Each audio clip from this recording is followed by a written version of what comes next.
Bonjour à tous, dans cette nouvelle vidéo, je vais commencer la construction du bar graph avec affichage dans le terminal. Donc ce que je vais faire, je vais afficher Excel.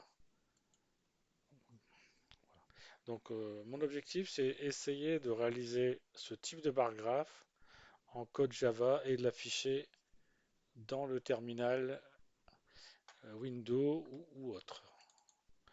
Donc là. Et donc on aura aussi la possibilité de modifier la largeur du bar graph. Donc on va essayer de faire ceci en code Java dans un premier temps. Donc ce que j'ai fait, j'ai commencé à préparer le dessin sous Excel. Voilà. Donc ce que je vais faire, dans un premier temps, je ne vais pas afficher les ordonnées ni les abscisses. C'est pas ça qui va être important dans cette vidéo. C'est plutôt commencer à construire l'affichage du bar graph. Donc c'est-à-dire afficher des caractères qui me font penser à des caractères pleins et de manière à ce que l'ensemble de tous ces caractères représente le dessin de ce paragraphe. Donc ce que je vais faire, je vais reprendre l'interface Java de la dernière fois.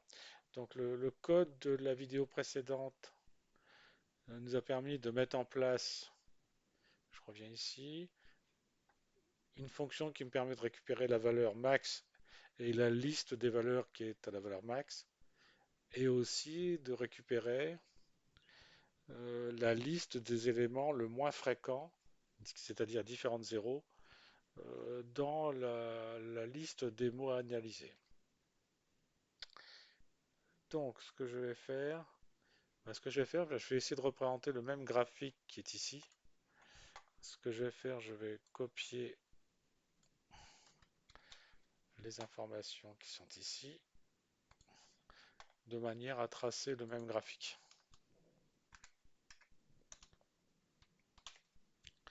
Voilà. Donc, ce que je vais faire, j'ai besoin de récupérer.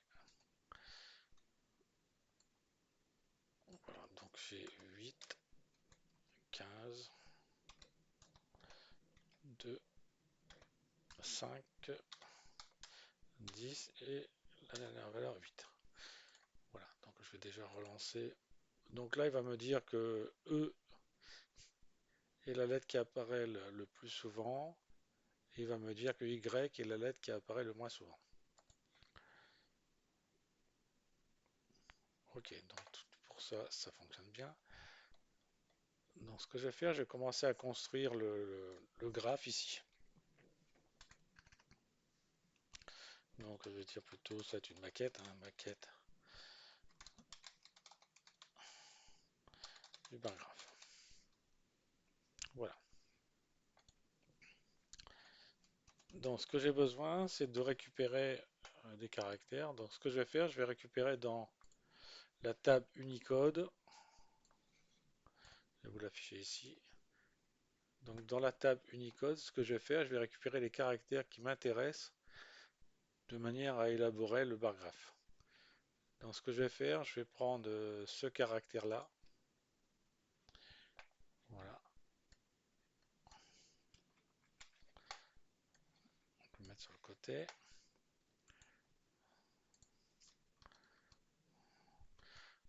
Donc ce caractère, c'est le caractère qui se nomme full block et 2588. Donc le nom c'est celui-ci et le code c'est 2588. Voilà. Donc ce que je vais faire, je vais créer une variable que je vais l'appeler full block.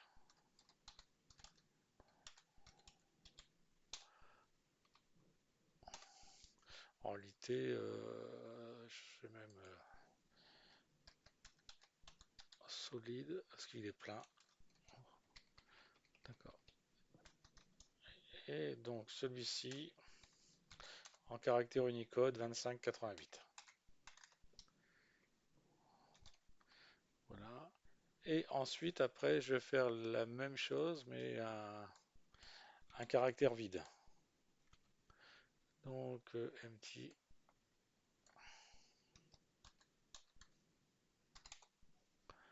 Et donc là, ça sera un caractère vide. Donc, si je reprends à cet endroit, alors soit j'affiche un caractère plein, ou soit j'affiche un caractère vide. Donc, voici ce qu'on va avoir. Donc, c'est comme si on avait dans la séquence 0, 1. Donc, attendez, pardon. Là, ici, on a toujours 0. Là, ici, j'ai 1. Et ensuite, après, tous les caractères qui suivent vont être vides. Voilà, voici ce que je souhaite faire ce travail-là. Donc, à chaque fois que j'ai un caractère qui va être à 1, donc j'associerai le caractère full block. Voilà, donc là, j'ai déterminé mes deux caractères, soit le plein, soit le vide. Ensuite, ce que l'on va devoir faire, c'est créer un string builder pour recevoir la construction de ce bar graph. Donc string builder, je vais l'appeler graph, new string builder. Voilà. Donc ensuite, ce que je vais faire une boucle qui va parcourir, c'est-à-dire ici, je vais faire une boucle qui va parcourir de la valeur la plus grande à la valeur la plus petite. Je vais faire une boucle comme ceci dans un premier temps. Et ensuite, dans cette boucle ici, je vais faire une autre boucle, je vais parcourir les abscisses. Donc je commence par l'ordonnée et pour une ordonnée donnée, je vais parcourir les abscisses. Donc je vais mettre en œuvre deux boucles. Donc for int, on va l'appeler, je vais l'appeler ligne, égale la valeur, pour l'instant on va dire que c'est la valeur max, celle qui a été calculée. Et on va dire que tant que ρ est supérieur à 0, je décrémente la valeur. Voilà, donc ça, je parcours donc l'axe des ordonnées.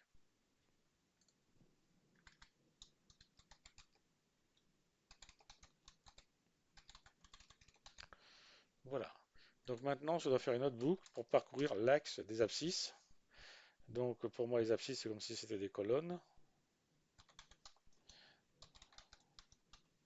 Donc cette fois-ci, je vais partir de 0. Et je vais lui dire, tant que la valeur de col est inférieure à... Donc c'est sur les abscisses, x underscore abscisse.length. Donc là, je vais parcourir le tableau qui contient les données des abscisses. Et ce que je vais faire, je fais call plus plus. Donc là, axe des abscisses. Et ensuite, c'est là que je vais vérifier. Je vais vérifier si la valeur du tableau des ordonnées est supérieure ou égale à la valeur qui est ρ, alors je pourrais afficher le caractère. Donc je vais dire if y abscisse,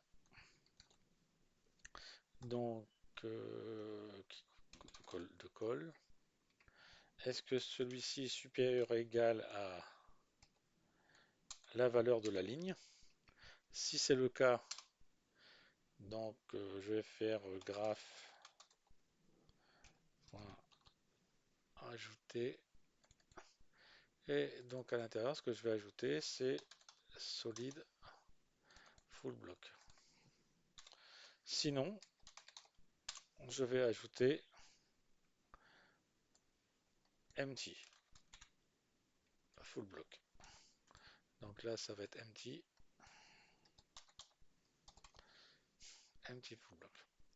Voilà. Donc voici ce qui se passe dans un premier temps. Et ensuite, quand j'ai réalisé cette chose-là, il faudra peut-être que je pense aussi, après avoir mis cette valeur ou cette valeur, il faut que je rajoute un espace. Parce que si on regarde ici, même à cet endroit, on voit bien que je mets un bloc, un espace, un bloc. Donc là, il faut que je mette un espace. Donc à cet endroit, ce que je vais dire, je vais faire else, même pas, je vais dire directement graph,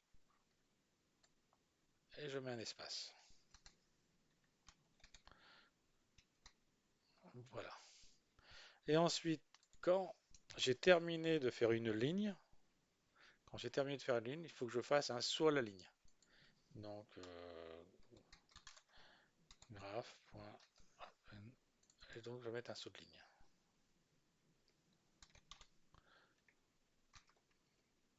Voilà. Et donc là, normalement, ce travail qui est ici doit produire un, un graphe. Donc ce que je vais faire, je vais l'afficher.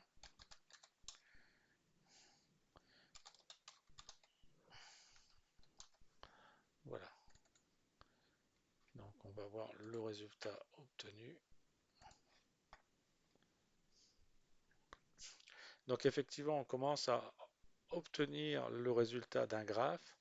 Alors ce que je vais faire, je vais ajouter la possibilité d'augmenter la largeur de la barre.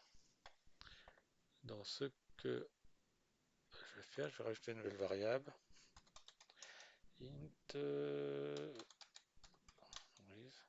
Alors je vais dire que ça prend 4 caractères pour l'instant. Donc là, on va l'appeler nombre de caractères pour, on va dire, pour les éléments du bar graph.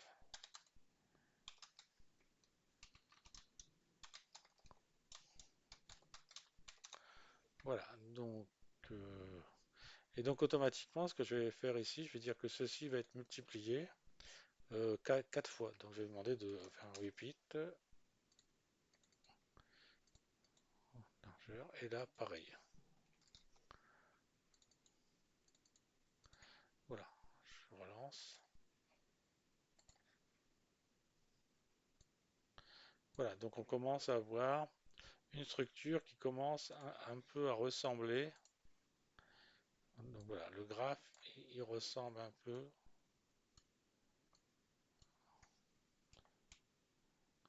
Voilà, ça commence à ressembler euh, à la représentation sur Excel. Alors ce que je vais faire, je vais mettre maintenant des éléments pour pouvoir contrôler l'échelle, de manière que la hauteur représentera toujours, par exemple, 10 caractères, quels que soient les éléments. Donc je vais rajouter la possibilité de faire une mise à l'échelle. Donc là, on a bien ceci. Ce que j'aurais pu faire, c'est rajouter peut-être ici, piloter l'espace à cet endroit. Donc ce que je peux faire, c'est rajouter une autre variable.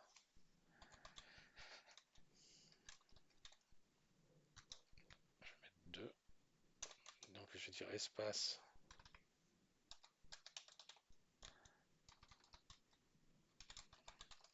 entre les barres. Voilà, et donc là, ici,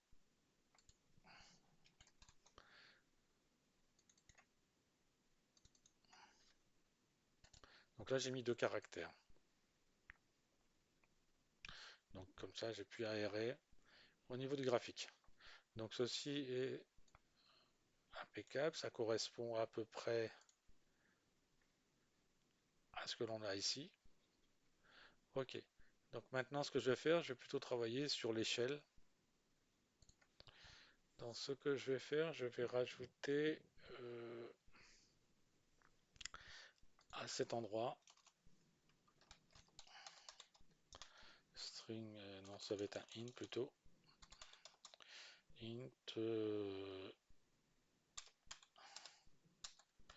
je vais dire nbrow égale pas. Imaginons que je choisis pour l'instant maximum 10 lignes de hauteur pour le graphe. Voilà, donc maintenant ce que j'ai besoin de calculer, c'est l'échelle. Donc l'échelle, ce que je vais faire le rapport entre la valeur max et la hauteur max que je souhaite avoir. Donc max que divise donc nb row. Ah, là ici j'ai un entier divisé par un entier. Ce que je veux c'est un float. Donc ça, il faut que je pense à cet endroit de diviser ou de multiplier par un flottant. Bon là je vais diviser par un flottant. Là, comme ça je récupère bien ici un nombre décimal. Donc là j'ai bien mon échelle qui est ici, qui correspond à la valeur max divisée par le nombre de lignes. Euh, je pense que ça peut être bien. Ouais, on va tester. Donc, maintenant le graphique, la hauteur max du graphique, ce n'est plus cette valeur max, mais c'est NB rose. Voilà. Ensuite, je vais récupérer donc la valeur qui est ici. Cette valeur qui est ici, il faut que je le divise par l'échelle.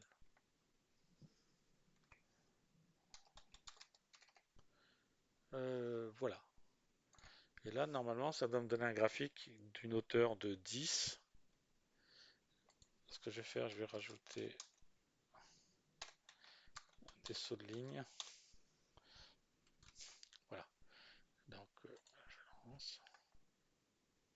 Voilà. Donc, cette fois-ci, j'ai bien sur 10 lignes 1, 2, 3, 4, 5, 6, 7, 8, 9 et 10 lignes. Donc, mon graphique tient sur 10 lignes. Donc, si je souhaite avoir plutôt un graphique sur 20 lignes,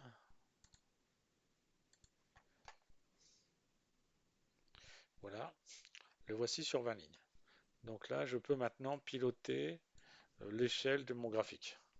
Donc si je mets par exemple 12, je mets 10. Voilà.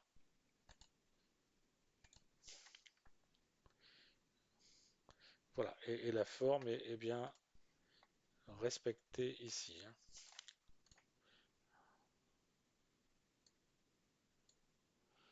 Voilà. Donc là, j'ai on va dire, j'ai la même représentation. Voilà. Donc ça fonctionne, c'est impeccable.